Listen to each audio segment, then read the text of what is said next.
টাইগারদের বিশ্বকাপের প্রথম ম্যাচে মাঠে নামার আগে বাকি আছে আর হাতে গোনা কয়েকদিন। যুক্তরাষ্ট্রের বিপক্ষে সিরিজ হার অথবা ভারতের বিপক্ষে প্রস্তুতি ম্যাচেও যা তা অবস্থা। হারের গহ্বরে জড়িয়ে পড়ে হতাশায় জর্জরিত টাইগাররা।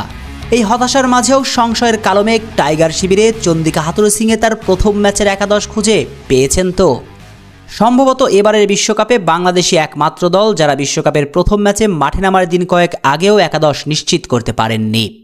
শ্রীলঙ্কার বিপক্ষে টাইগারদের একাদশ কেমন হতে যাচ্ছে সেটা এখন বারমুডা ট্যাঙ্গেলের মতোই দুর্বিদ্ধ রহস্য। কমপক্ষে 2 থেকে 3টা পজিশন নিয়ে আছে ধোঁয়াশা, কে থাকছেন আর কে বাইরে যাচ্ছেন একাদশ থেকে। ওপেনিংয়ে তানজিদ তামিমের সঙ্গে যদি হাতুড়ুর গভীর প্রেম সৌম্য সরকারকেই দেখা যায়, তবে কি তথাকথিত বিশ্বসেরা ক্লাসিক ব্যাটার লিটন কুমার দাস একাদশের বাইরে যাচ্ছেন?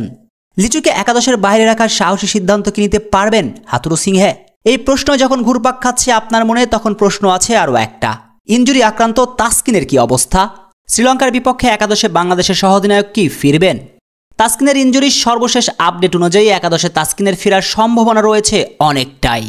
বিসিবির ফিজিও বাইজুদুল ইসলামের মতে তাসকিন প্রথম ম্যাচের একাদশে ফেরার সম্ভাবনা প্রবল। যদি প্রথম ম্যাচের আগে তাসকিন শতভাগ ফিট হতে পারে, তবে শ্রীলঙ্কার বিপক্ষে 7 তারিখের ম্যাচে দেখা যাবে একাদশে। অর্থাৎ একজন ক্রিকেটার লম্বা সময় ইনজুরি থেকে ফিরে কোথাও কোনো খেলা নাই, ফিটনেসের অবস্থাও জানা নাই, সরাসরি নেমে যাবেন বিশ্বমঞ্চে। অর্থাৎ একজন ক্রিকেটার লম্বা সময় ইনজুরি থেকে ফিরে কোথাও কোনো খেলা নাই, ফিটনেসের অবস্থা কি সেটাও জানা নাই, সরাসরি নেমে যাবেন বিশ্বমঞ্চে। এমনটা হলে তাসকিন নিজেকে পুরনো রিদমে ফিরে পাবেন তো? সে যাই হোক, তাসকিন শতভাগ ফিট হতে পারা টাইগার সমর্থকদের জন্য স্বস্তির খবরই বটে।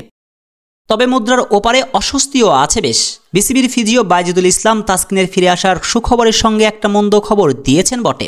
ভারতের বিপক্ষে প্রস্তুতি ম্যাচে ইনজুরিতে পড়া শরীফুল প্রথম ম্যাচের একাদশে ফিরতে পারছেন না, সেটা মোটামুটি নিশ্চিত।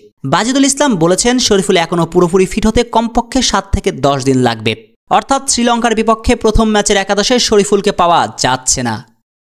শেখ আসাফুদ্দৌলা অনিক, টিম স্পোর্টস।